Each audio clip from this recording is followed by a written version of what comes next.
अस्सलाम वालेकुम दोस्तों, क्या है? उम्मीद है तो सब दोस्त ठीक हो, मजे में हो। तव्हां ॾिसी रहिया असांजी टीवी अयाज़ अहमद चाचा।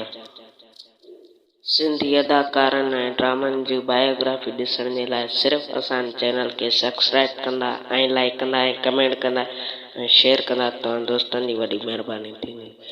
सो दोस्तों, असां हिकु अहिड़े सीनियर एक्टर अदाकार जे बारे में तमामु बहितरीन सोच जे मालिक जे बारे में तव्हांखे ॿुधाइण वारा आहियूं।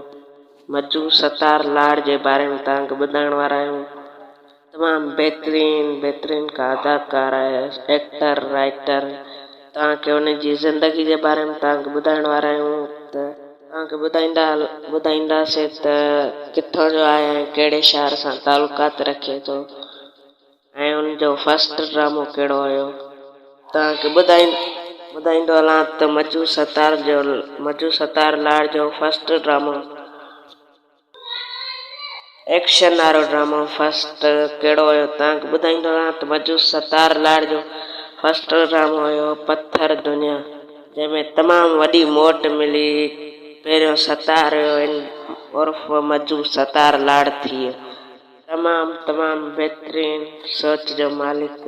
तमामु उन ड्रामे में तमामु हिनखे वॾी मोट मिली।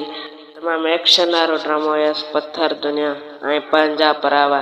तमामु इन ड्रामनि में मोट मिलियसि। ऐं तव्हांखे ॿुधाईंदो हलां त मजू सतार लाड लाड़काणे सां तालुकात रखे थो, लाड़काणे शहर सां तालुकात रखे थो ऐं लाड़काणे में रहंदो आहे।